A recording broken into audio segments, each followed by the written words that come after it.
Well, hey, everybody. My name's Robert. I'm the teaching pastor here at Sun Valley. So good to see everybody.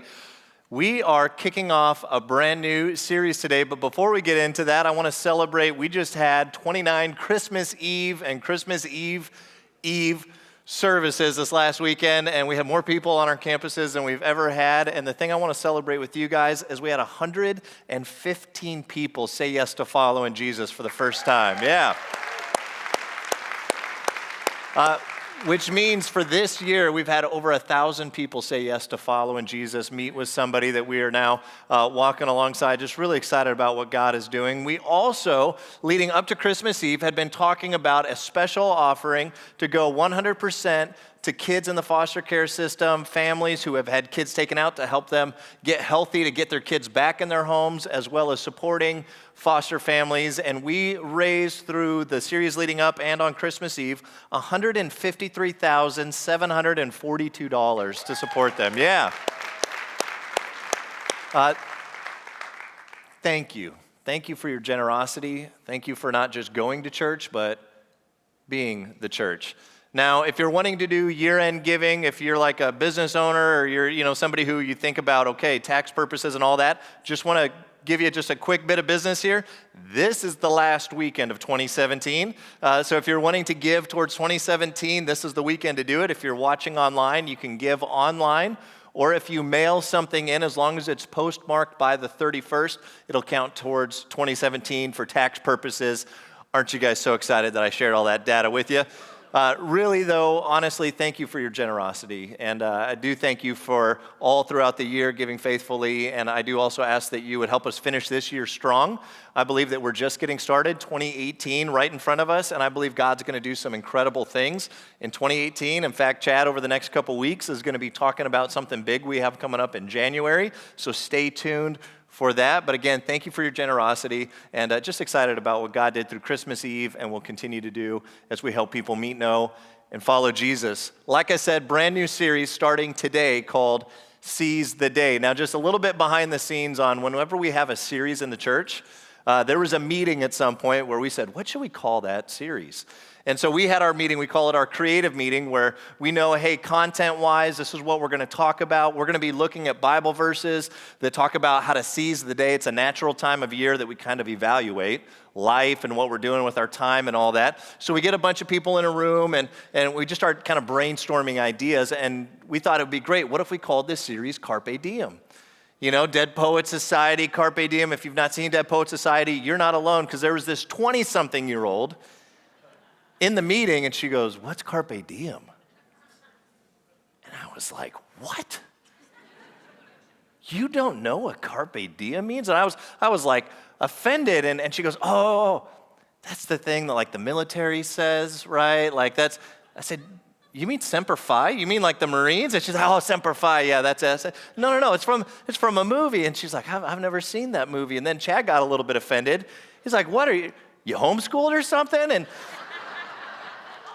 then she goes, yeah, I was. But then there was another 20-something there who went to public school too, and he's like, I have no idea what you guys are talking about. And I was like, I think I'm getting old.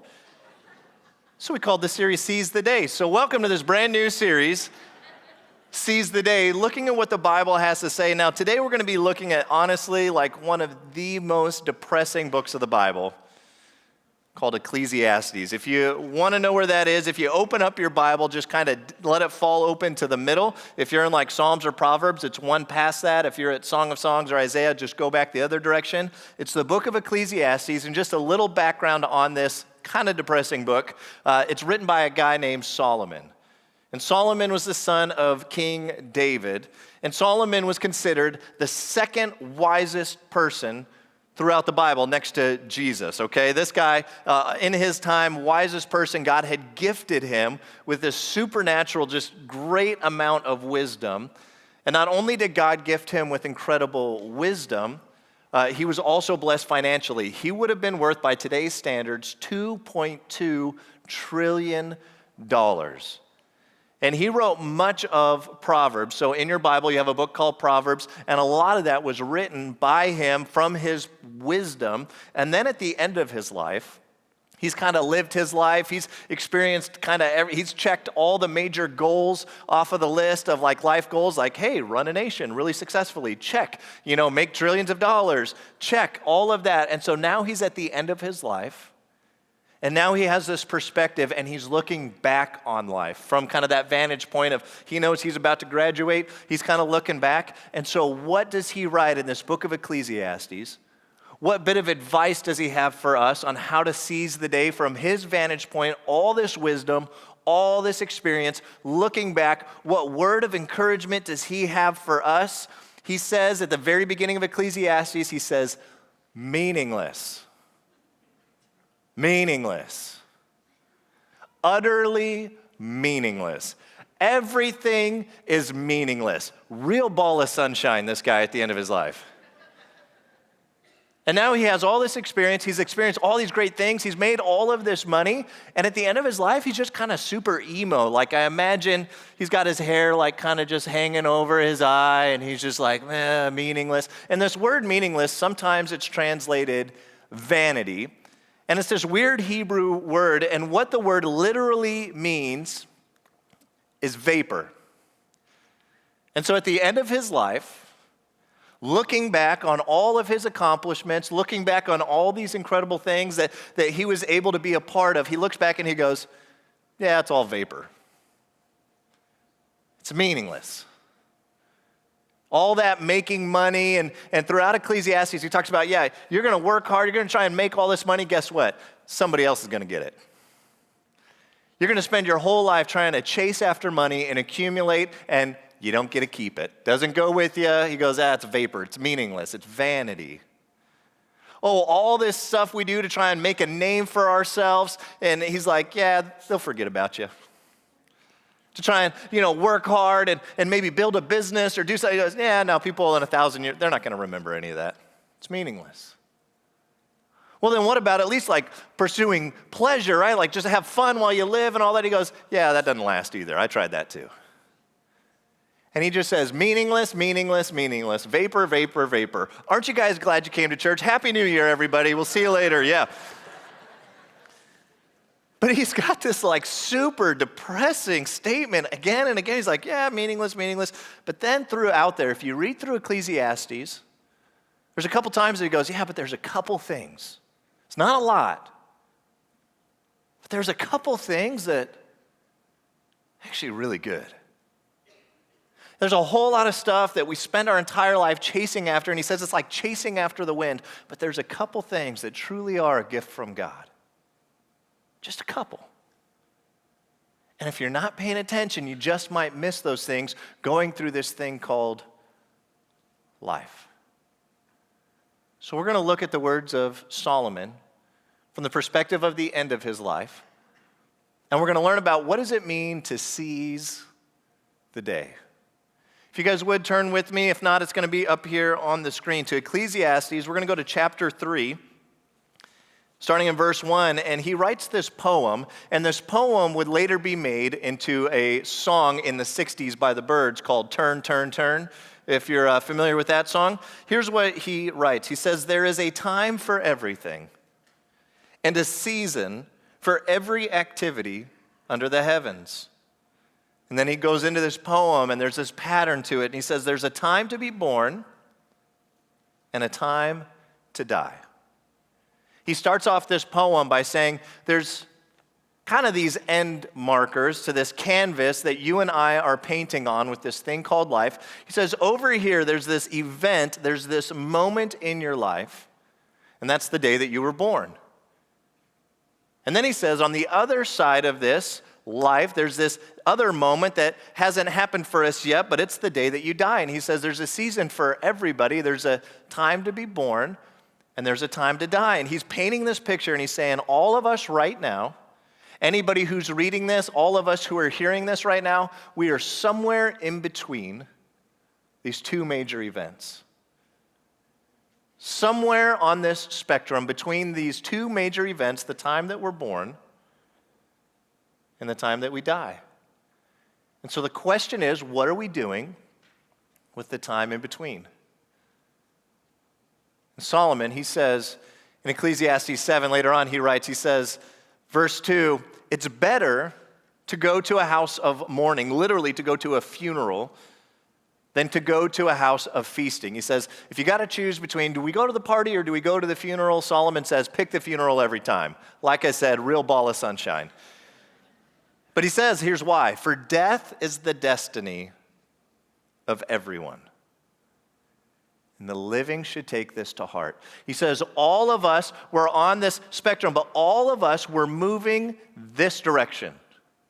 All of us are moving away from the time that we were born, and we are moving towards the time that we will die. And so he says, hey, go to funerals because it'll remind you that there is a limit to how much time we have on this earth. That time is moving, and as we read this poem, you're going to hear a time for this, a time for that, a time for this, a time for that. And he's giving us this feeling of time is just churning away. All of us right now, as we are here, we are traveling through time.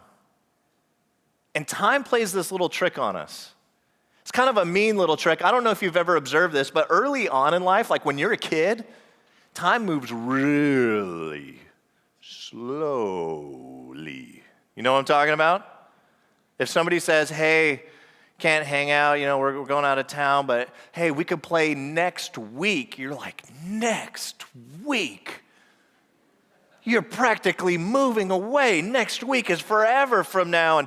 And just even like to get through like one school day, it's just like minute, you're just watching that little minute hand just clicking, and going, man, is this day ever? Time moves so slow. And then as you start getting older in high school, things start to speed up a little bit. And then you get to college and you're like, wow, that was fun. And here you are, you're out of college. And then you get married and you have kids. And then all of a sudden you're like, time to die. And all just...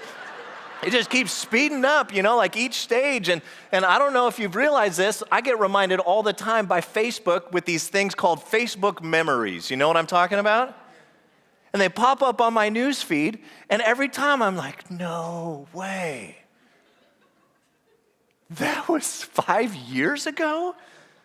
That feels like yesterday. And like while I was busy checking Facebook, my kids grew up, and I wouldn't have known it if Facebook didn't tell me, hey, by the way, you missed like the whole childhood, man. But life, it just keeps moving faster and faster as it goes, which is why Solomon, he looks back, he goes, hey, pay attention. If you don't pay attention, before you know it, boom, like a blink, you're going to end up over here, a time to die, and most of your life would be chasing after the wind. Vanity, meaningless. So seize the day. Life's moving fast. And if you don't stop to look around once in a while, you could miss it. Quote, Ferris Bueller. Which that 20-something in the creative meeting had not seen that movie either. I know. All right, let's get back to the Bible. Chapter 3, picking up verse 2. Solomon continues, so there's a time to be born, a time to die. He says, a time to plant, a time to uproot, a time to kill, and a time to heal, a time to tear down, and a time to build, a time to weep, and a time to laugh, a time to mourn, and a time to dance, a time to scatter stones, and a time to gather them, a time to embrace, and a time to refrain from embracing, a time to search, and a time to give up, a time to keep and a time to throw away, a time to tear and a time to mend, a time to be silent, and a time to speak, a time to love and a time to hate, a time for war and a time for peace. If you listen to the song in the 60s, I swear it's not too late. He says there's a time for everything. The reason there's a time for everything is because you and I don't have time for everything. You and I don't have time to do everything there is to do in life. There are far too many opportunities. There are far too many things. There is not time for everything, so there is a time for everything. There are seasons. Now, how many here are like me where You get to certain points in your life and you realize, I think I've tried to make time for everything. Like you just allow your schedule to fill up with more and more things. If you see any blank space on the calendar, you're like, ooh, let's put something in there. And you go, man, we can fill in all of those gaps with something. And if you were to, we were to run into each other, maybe at like a Starbucks or whatever, and I would say, hey, how are things going? How are things going with you? You would say, things are really busy. Just raise your hand if that's you and you would say, yeah, things are busy, I got a lot going on, and you kind of overcommit yourself. Okay, a whole bunch of us, all our campuses, yeah. Me too. And I have this habit of constantly filling up my life with things, and then we get to New Year's, and it's like, okay, it's the end of the year, let's evaluate. Hey, how about in 2018 we start something new? How about in 2018, we add this thing because, I didn't really do that this year, so I want to add it this next year. And we think, I need to start something. I need to build something, plant, create. But Solomon, in all of his wisdom, looking back on life, says, there's also seasons to stop doing things. As you read through the poem, as you look at the poem, he says, there's times to uproot. We think plant, but he says, no, there's times to uproot some things. Times to kill, tear down, scatter, throw away. He uses this language, tearing things and ripping things out and pulling things away and stopping things. He uses this language. He says there are seasons where instead of just adding another thing to the calendar, instead of just putting something else onto the plate, he says there are seasons that you have to remove things. Several years ago, I was struggling with regular anxiety attacks. I would have them very often, and one of the most common times I would have anxiety attacks was when I was preaching, which when you're a teaching pastor and you're preaching all the time, having anxiety attacks when you're preaching is not a whole lot of fun. And you wouldn't have noticed it sitting and watching me, but an anxiety attack, you kind of feel like you're dying. You feel like your heart's not working right, and you're like, okay, it's going to be memorable, like, this happens right now, and for a lot of people, if you do surveys and you see what are the greatest fears that people have, for a lot of people, one of the greatest fears is public speaking. In fact, oftentimes that's number one. Number two is death, okay? Number one most common fear, public speaking. Number two most common fear, death. I found a way to combine both of these things. And I would get up and I was afraid I was gonna die while publicly speaking. And so I would have these sometimes 3 or 4 times in a given sermon. And so they were happening to me regularly. And so I went to meet with the counselor and, hey, here's kind of what's going on. And I'm sure there's something I need to start doing that I'm not doing yet. I mean, this is really starting to affect me. And I'm thinking I don't think I want to preach because these anxiety attacks are getting so bad. And it happened more than just when I would preach, but it happened often while I was preaching. And so he started asking me questions and I'm going, what do I need to do?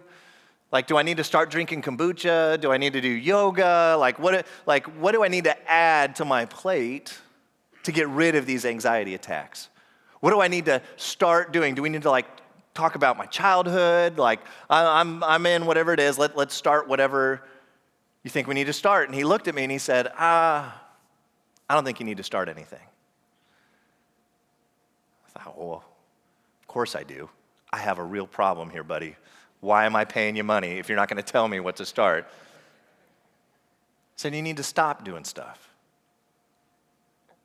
And he gave me some of the most simple advice that had one of the greatest impacts on me. He said, you need to make a stop doing list.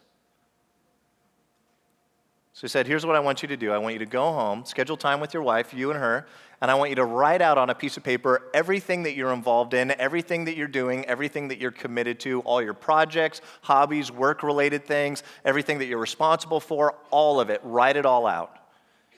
So my wife and I sat and we began writing, and you forget, oh yeah, and we do that too. Oh yeah, and we're regularly doing that. And yeah, that's a side project. And we made this long list, and he had us put it into 3 different categories. He said, now I want you to put every single thing on that list in one of 3 categories. It's either going to go in that, I'm going to keep doing that list, okay? Because you have a job to do, buddy. You got to keep doing some things, and there are things, with your kids, you got to keep doing that. So there are things that you'll look at, yeah, I have to keep doing those things. But then he said, make a list of things that you can hand off to somebody else. Make a list of things that you don't personally have to do that are important, but doesn't need to hinge on you. And then he said, make a third list, and it's the things that you're just going to stop doing. Just quit. Just get rid of them. So my wife and I, we went home, we did the whole thing, we put them into the 3 categories, and we started to work this plan. And slowly over time, my anxiety attacks lessened and lessened and lessened. Now, once in a while, under times of stress, I'll occasionally have one, but for the most part, like so far during this sermon, 0 anxiety attacks. And it was the most simple advice to stop doing, but that's the wisdom of Solomon. Henry Wadsworth Longfellow says, "Great is the art of the beginning, but greater is the art of ending." In his book, Necessary Endings, Dr. Henry Cloud took the wisdom of Solomon and he unpacked the wisdom of endings in life. And it's a brilliant book. I highly recommend it. It's called Necessary Endings. But in that book, he gives this illustration. He paints a picture of a rose bush.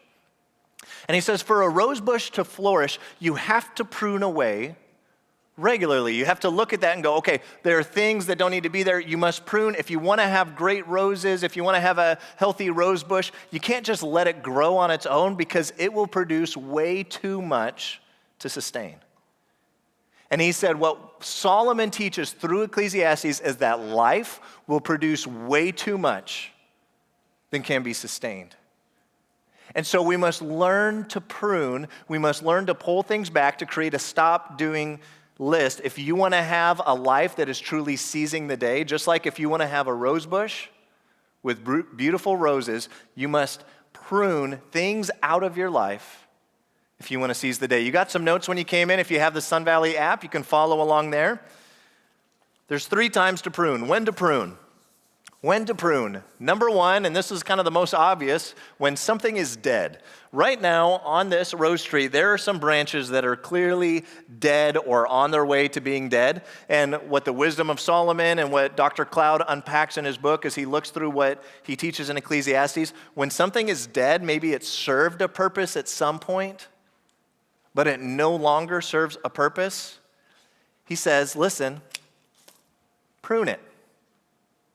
Get rid of it. Because what it's doing, when something is dead, it's actually taking up space that other things could be growing.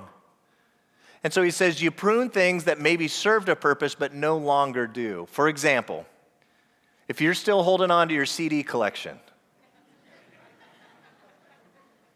it's time to prune it. If you have an entire wall in your living room dedicated to VHS tapes, it's time to prune it. There are things that maybe served a purpose. If you are here and you are in your 20s and you are setting aside significant amounts of time to play Call of Duty every single day, I know this is a little close to home for some of us here. It could be that it's time to move on. If you're in your 30s and you're still playing Tony Hawk Pro Skater every single day, it's time to move on. If you're in your 40s and you're still playing Mario Brothers, or you're in your 50s and you're playing Pong on the Atari, or you're in your 60s and you're still playing with Hot Wheels and your pet rock, or you're 70s or 80s or above and you got one of those hoops with the stick that you spin down the street and you're still doing that every single day, it's time to let that branch go. You know what I'm saying?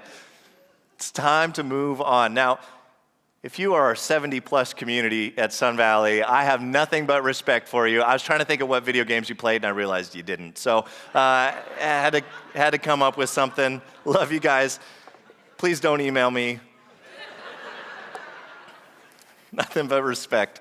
When I got married, there were some relationships in my life that were significant, beautiful, wonderful relationships that served a purpose in its time, in its season.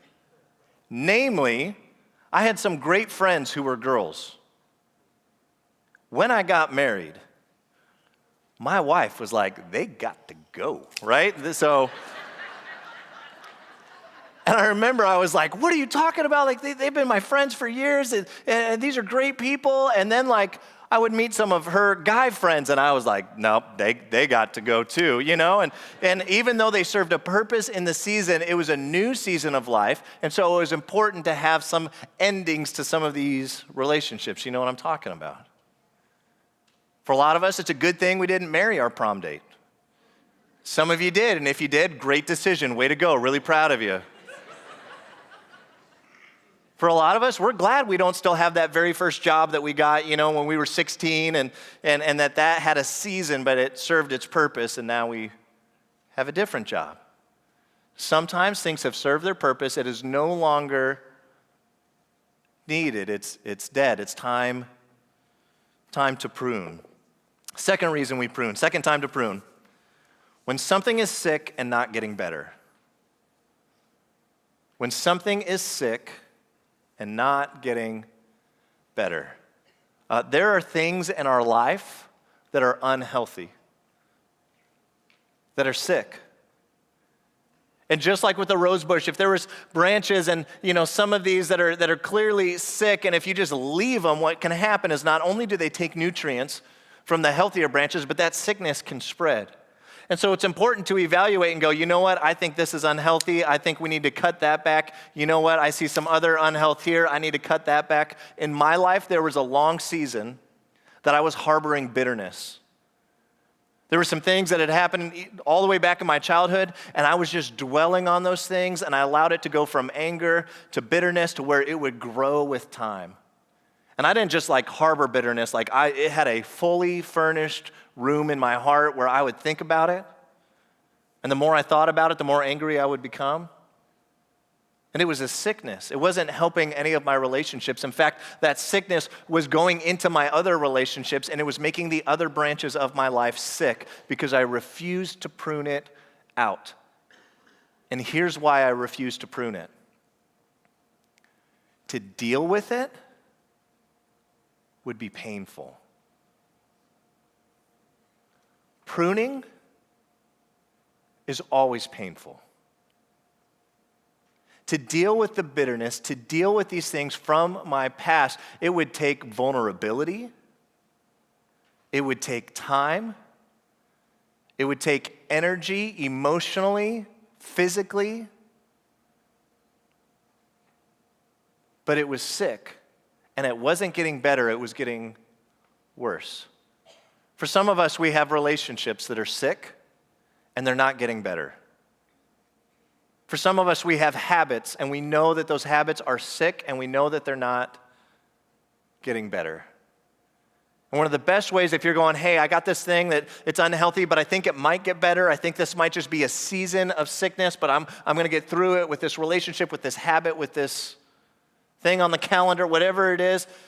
Here's a little test that you can do to help identify if something truly is sick and not getting better. It's something I call the fast forward test. Take that habit, take that relationship, take that character trait, whatever that thing is, and in your mind, press fast forward on it. Where is it a year from now? Where is it 5 years from now? Where is it 10 years from now? The current path you're going on, the current trajectory you're on, keep hitting fast forward. Is it getting better with time? Or is it getting worse with time? If it's getting worse, that means it's sick and it's not getting better. There's one of two choices. One, you either prune it. Now, if like, as I'm talking, you're like, yeah, you're describing my marriage. I'm not talking to you folks right now, okay? Marriage is something we stick with it, we work through it, you get help. But here's what you do. If you're going, hey, but I fast forward in my marriage and it's not getting better, it's actually getting worse, here's what you need to do. You need to change up that system a little bit. You need to either bring in some wise counseling. Maybe you need to go see a counselor. You need to bring some outside help in. You need to change some habits, some behaviors within the relationship. Because to think like, well, I'm just going to hope that it gets better. It's not going to get better by just hoping. Hope without reason is just a wish. hope without reason. And it's not just in marriage, this is with anything. If you're going, hey, this thing's really sick, and maybe it's a habit, maybe it's something that you've been consuming, and you're like, I shouldn't be consuming this, and you're going, but I hope that maybe it just gets better. If there's no reason behind why you have that hope, you're just wishing. And so either it's time to prune or it's time to change up that system. It's time to get on a different path. But if you do the fast forward test, and as you fast forward on whatever that thing is, it just gets worse and worse and worse with time. It is sick. It is not getting better. And there's a good chance that you need to prune to get healthy. Does this make sense? When something is dead, when something is sick and not getting better. The third thing, when something is good but not great. This is one of the hardest things to prune. When something is good but not great, because there's just not enough time for everything. And because there's not enough time for everything, sometimes you and I have to choose to say no to good things to make room for great things. When my wife and I did this exercise and we listed everything out and we were trying to figure out, there were a couple items on there, we didn't know what category to put them in. We didn't know, well, should we, keep doing this, or should we hand this off, or should we stop doing it? And one of those things was this little side business that she and I had created. And it was a good thing. It was a good thing because, one, it was making us more money, and we're like, that's good. And then two, it was, helping people in the process, and we're like, hey, let's keep doing that. But it also meant that on my day off, I was working. And then in the evenings, a lot of times in the evenings, instead of spending time with the family, instead of investing time into the kids or investing time into Lindsay and I's relationship, we were working. We went, well, that's a good thing, but just like a rose bush, there's going to be more branches that could produce roses than should produce roses. And at some point, you'll have to look and go, you know what? This looks good, but it's not the best. It's not the greatest, and so I'm going to intentionally cut away something that's good to make room for something that's great. And so we made a decision. We said, hey, we're shutting down that business. We're not going to do that anymore, and we're going to choose to make less money. How un-American of a decision is that? And it was a painful decision, yet I look back and I don't regret it. Because Solomon's right. He goes, you could keep chasing more and more. It's vanity. You can keep choking out the relationships that matter most because you go, well, no, this is good, and so I think we should keep doing it. He goes, you're wasting your life. Meaningless. We had to make a tough decision, and again, we look back and we don't regret it. There's a lot of things that we can't do both of. For example, right now, all of you who are here at any of our campuses or watching online, you had to choose to stop doing whatever you were doing before this. You couldn't do both. So you chose to stop doing whatever you were doing to either be here or to watch online. Another example, you can't invest into your kids and be playing on your cell phone at the same time. I know this to be true because I've tried it many, many times.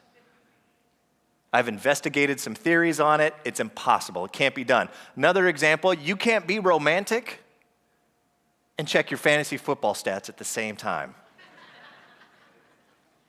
Again, I've tried.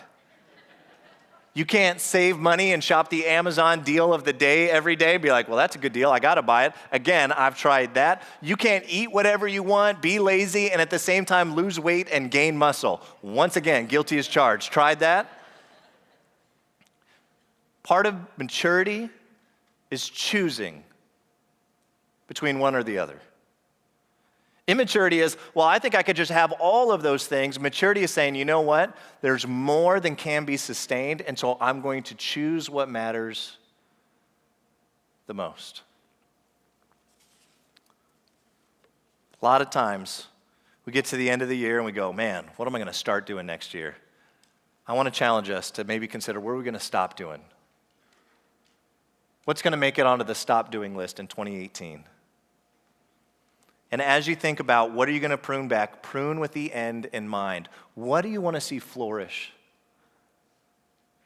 in 2018? What do you want to see flourish? What do you want to see grow? What do you want to see develop? What relationships, what personal character traits do you want to see flourish in this next year? Prune with that end in mind. Make space for that to grow.